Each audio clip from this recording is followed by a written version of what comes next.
Napjainkban már végtelen az örökzöld növények variációja, a legnépszerűbbek a tuják, de érdemes szétnézni, mielőtt választunk, hiszen nem csak tűlevelű örökzöldek léteznek.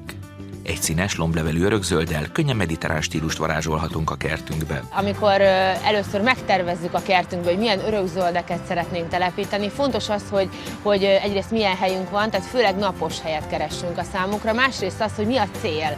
Hiszen, hogyha olyan örökzöldet választunk, hogy önmagában elültetjük, akkor egy szolitárnek szép, mutatós örökzöldet választunk, hogyha sövényt szeretnénk telepíteni, akkor megint más a szempont, és rengeteg, nagyon nagy választék van a törpe alacsony növekedésű örökzöldekből is. Ha konténeres növényt választunk, akkor a fagyok kivételével egész évben ültethetünk. Azonban az örökzöldek ugyanannyi odafigyelést igényelnek, mint más növények. A napfény mellett fontos a megfelelő mennyiségű víz és páratartalom.